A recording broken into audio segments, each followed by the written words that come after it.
السلام عليكم، ازيكم يا دكاترة؟ في حاجة اسمها decision tree، أو بالعربي هي شجرة اتخاذ القرار. هي عبارة عن إيه؟ فاكر في الباثولوجي أو في الإكس راي لما كان عندنا مجموعة أمراض، فكنا بنسلك نهج معين أو أسئلة معينة إجاباتها بتوصلني في الآخر لديفرنشال دياجنوزس. طيب تعالى كده ناخد مثال على دوت. حاجة مثلا زي الصورة دي. أنا مثلا الليجن اللي عندي دي، هل هي سيرفيس ليجن، ولا هي عبارة عن سوفت تيشو انلارجمنت؟ فلو هي مثلا سيرفيس ليجن، فأنا عندي مثلا ممكن تكون وايت ليجن أو بيجمنتد ليجن أو حاجات فيسكولار. وهكذا افضل امشي في الشجره بتاعتي دي، تقعد تتفرع معايا لحد ما اوصل للديفرنشال دياجنوزس بتاعي. يعني مثلا اخر الافرع هنا هيوصلني مثلا اللي هي الروسي بلاكين بلانس، او ان هي ميوكاس ميمبرين بيمفجويد، وهكذا. حاجه زي كده طبعا ده جزء صغير جدا، ده غالبا الجزء بتاع الميديسن. حاجه زي كده صعب جدا تفتكرها قدام المريض، بالذات ان حاجه زي كده بتحتاج دايما ان انت تقعد تراجعها وتكون حافظ بالمنظر ده.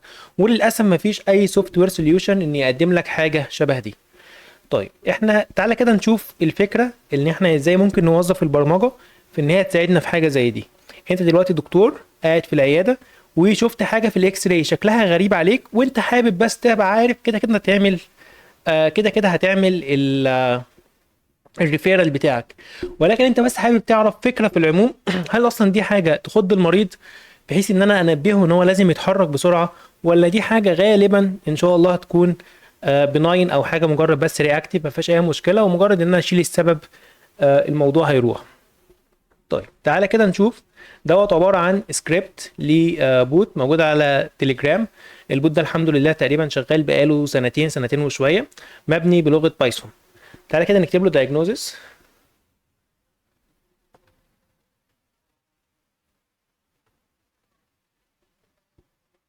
بص هنا هيقول لي ايه، هيبدا معايا الديسيشن تري ده، الديسيشن تري بتاعته.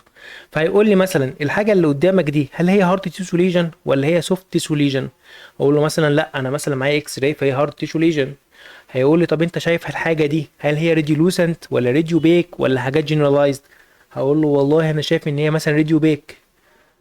اقول له مثلا هي بريبيكال، وهكذا وهكذا. همشي في الديسيشن تري بتاعتي لحد ما هيقول لي الديفرنشال دايجنوزس بتاعي اللي وصلت له هيكون ايه.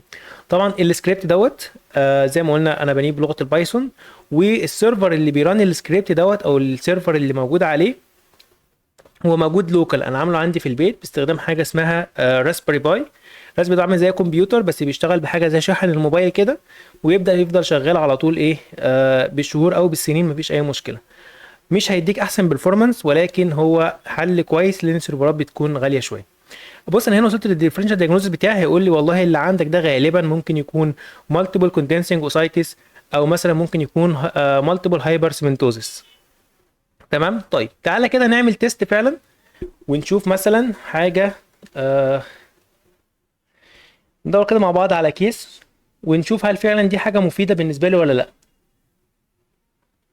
خش مثلا على الجروب بتاعنا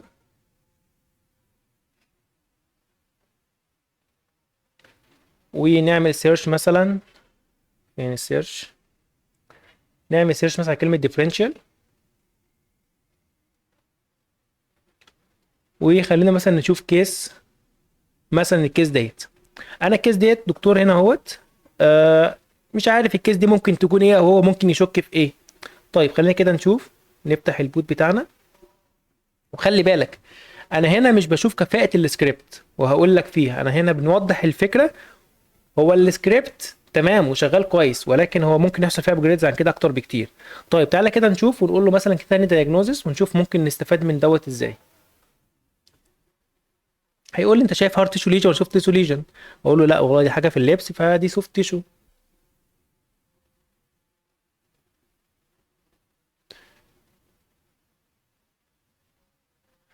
طيب لحد ما يحمل زي ما قلنا، خلينا كده نبص بصه على الكود بتاعه. هنا الكود بتاعه بسيط. احنا عندنا حاجه اسمها الماب. الماب ديت فيها الامراض بتاعتنا.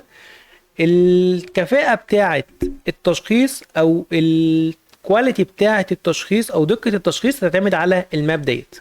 تمام. انا عملتها يعني قعدت ادور في كتب كتير يعني لحد ما جمعتها. ولكن الاساس اللي بعرضه عليك هنا هو الكود نفسه. الكود نفسه اللي بيقدر يعمل حاجه زي ديت ويحطها بين ايديك، ان انت تعدل في كفاءه الكود فتعدل في الماب. ده تمام، ده مش هيأثر في الكور نفسه او في الكود نفسه او في الفانكشن نفسها في حاجه. فانا مثلا عندي هنا مجرد مثلا ريديولوسنت، واول ما دخلت على هارد تيشو ليجن عندي حاجات ريديولوسنت، عندي حاجات ريديوبيك، وهكذا اخش على كل واحده منهم هتلاقيها بتتفرع بتتفرع بتتفرع وهكذا لحد ما توصل لمجموعه الامراض.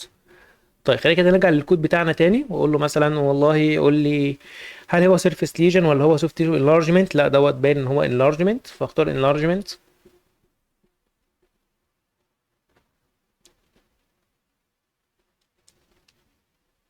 طيب هل هي رياكتيف ولا حاجه تيومر؟ رياكتيف يعني ليها سبب، لا دي حاجه طالعه في اللبس غالبا ملهاش سبب، فهقول له ده غالبا مش رايح ناحيه التيومر.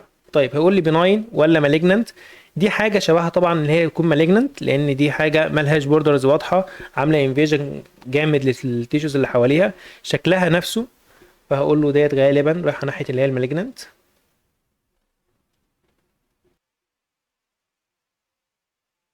حلو. هنا قال لي ايه؟ قال لي الديفرنشال دايجنوزس بتاعك هو ممكن يكون سكويما سيل كارسينوما، فيروكاس كارسينوما، ليمفوما وهكذا. طبعا هي لو في الليمف نود ممكن اشك مثلا في ليمفوما. فيروكاس كارسينوما ليها شكل واضح.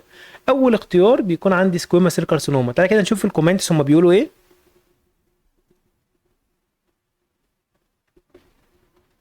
بص هنا قال لي ايه؟ سكويما سيل كارسينوما. فانا وانا في العياده بدل ما امشي البيشنت وانزل بوست واشوف الموضوع بيقول ايه، لا انا عادي ممكن بسكريبت بسيط جدا زي دوت انا ممكن الموضوع يفيدني واعرف بالظبط هو البيشنت ده، او حتى اشك بس ان هو عنده ايه. يعني ممكن اخد سكوما سيل كارسينوما دي واقرا عنها اكتر بدل ما ادور في كتاب الباثولوجي كله. لا انا ممكن اعرف اكتر سكوما سيل كارسينوما ديت، لو لقيت نفس المواصفات اللي موجوده عند البيشنت بتاعي فانا كده اتاكدت. طبعا التاكيد بعد كده في الباثولوجي لاب، ولكن انا شكيت ان هي ديت اللي عنده غالبا هيكون سكوما سيل كارسينوما، فهنبه على البيشنت كويس ان هو لازم يكشف ولازم يتابع الموضوع دوت ولازم ناخد بايوسي بتاعتنا. بس ده كان فيتشر النهارده، حبيت اعرضها عليكم. البوت دوت موجود على تليجرام، تقدروا كلكم تستخدموه. في فيتشرز تانية او في اوبشنز تانية بيقدمها لك، ممكن نبقى نتكلم عنها ان شاء الله مستقبلا. والسلام عليكم ورحمة الله وبركاته.